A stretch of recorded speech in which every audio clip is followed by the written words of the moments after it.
Well, Rudy got the chance of a lifetime recently. He certainly did. We've been calling him Adventure Man this week because, wow, he really took a chance there. Well, you know, it's a chance of a lifetime just to work with two greats in the industry. So the aircraft carrier was okay. But, hey, last month the invitation was extended to KUSI-TV to spend a night aboard an active aircraft carrier. The plan, you see, was to watch the brand new F-35C jet fighter in action. But ironically, those jets never showed up. So along with photographer Jose Martinez, we adjusted on the fly. Here is part one of our series, Below the Hard Deck, 48 hours aboard the USS Carl Vinson. It was an opportunity that likely will never come again. An invitation to spend 48 hours aboard the Navy's USS Carl Vinson. The Nimitz-class supercarrier was tuning up for its deployment in early 2018. A small cadre of journalists, including Daily Mail photographer John Chappell and retired Army Ranger Jose Martinez, joining a wide-eyed sportscaster on what would be an experience of a lifetime.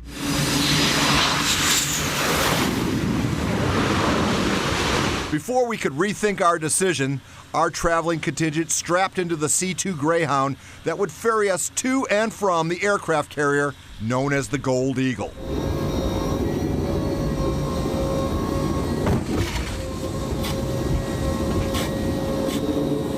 Once that cod door lowers, the first thing that comes to mind, I have a feeling we're not in Kansas anymore.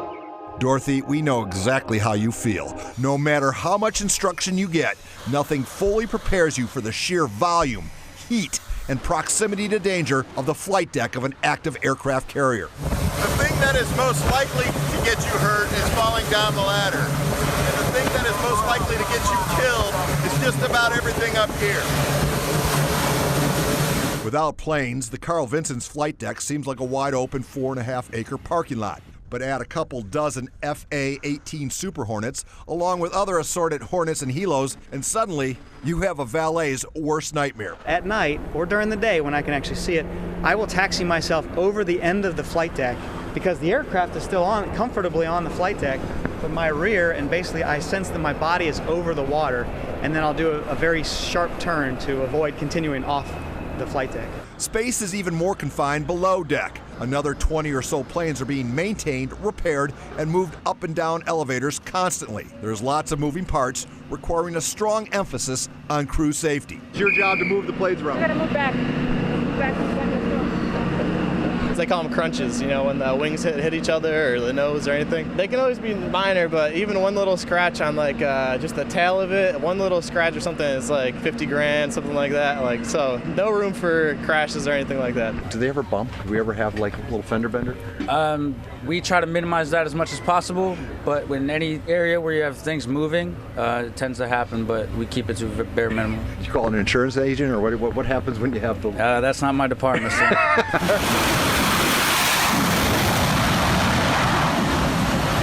Now, the pilots normally get all the attention in stories like these, but just like a football team, the quarterback is only as good as the teammates around him. We operate the catapult system, and we also operate the landing area of which we catch all the jets. But just making sure everything goes well. Once the aircraft lands, we just make sure the aircraft comes in pretty smooth, and if it doesn't, then we go in for rescue. Ours is helicopters. Our job, we got to chain them down when they get here.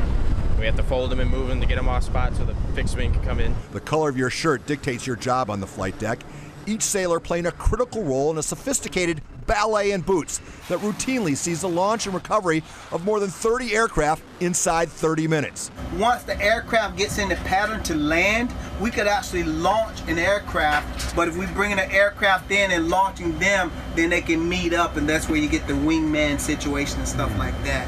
The sports analogy is real. Just ask former Montgomery Aztec star Paris Kenzie. There's a lot of different jobs, like where I work at, in my work center, a lot of different jobs, so we have to come together and work together. And it's the same on track, especially like when you're doing a relay, because if one person messes up, everything goes downhill from there. It takes all the concentration one can muster to avoid getting sucked into a jet engine or cooked by its exhaust. There's also the real possibility of being blown off the side of the ship or an arresting cable snapping. And still, despite the peril, we had to be dragged back below deck. And that's when it really gets confusing. I think a lot of the time they were leading us round in circles just to mess with us. You know, there was a lot of steps going up one and then down the other and around a corner. Hansel keeps dropping stones on the ground, thinking, we can follow these stones home. Hansel and Gretel would have preferred grandmother's woods to the layout of an aircraft carrier. For starters, there's no ladders to climb in the woods, no steel hatches to crack your head on, and a simple trip to the bathroom doesn't require a search and rescue mission. There was one part where there's a very long corridor, and it looked like I was walking into a mirror, and there was somebody walking towards me, and as he got closer, I'm like, that's not my reflection, that's a sailor wearing a uniform. It's crazy big on this ship. Assuming you can find the mess hall, you'll be pleasantly surprised at your menu options. The cuisine is better than you'd expect, especially on Sundays. Sometimes I feel like the ship's schedule revolves around Sunday brunch. They want to make sure we get it in to give the crew a great meal. Sunday's a day they get a chance to relax a little bit, so they really look forward to a special roast and some Belgian waffles. It's everything to them. I see why the captain makes us do this every Sunday. It's real important not only to the ship staff, but for the morale of the ship, because they really look forward to having a little downtime from flying the aircrafts all day. What's the one thing that you make that's better than anybody else? So far, I'd have to say it's mashed potatoes right now. When the days are good, we hear it. When the days are bad, we also hear it. But mostly days are good, and usually the customers do come back and tell the sales that that was a good meal. How would you rate the food as far as the overall experience is concerned? Besides Sunday, I'll give it a solid 8. Calories in require calories out. If going up and down ladders all day isn't enough of a fuel burn, there's always an aerobics class with the Fit Boss. That is, if you don't mind working out alongside the Admiral himself. It's absolutely fantastic. I love when the upper command really comes out to all the classes. These younger sailors see them working out, they get motivated to work out. And I don't care how fancy your local neighborhood gym is, it can't match the view of the Carl Vinson Seaside Workout Center. I absolutely agree. When you really think about it, when can you ever do this kind of workout staring out into the ocean? If aerobics is not your thing, there's always a hangar bay Zumba class to check out. Nightlight's mandatory. It's a pretty popular class we have on board. It's one of the more relaxed vibes that we get, and we've been doing it for about 3 years on the ship. Pretty nice little thing we got going on. With the Fitbit approaching 90 flights of stairs climbed, we finally were sent to our staterooms. But not everybody was sleepy. It's approaching 2,300 hours inside the Fulton stateroom here aboard the USS Carl Vinson. What's a distinguished guest supposed to do? Well, you can listen to your roommate snore, or you can watch Night Ops on closed circuit TV.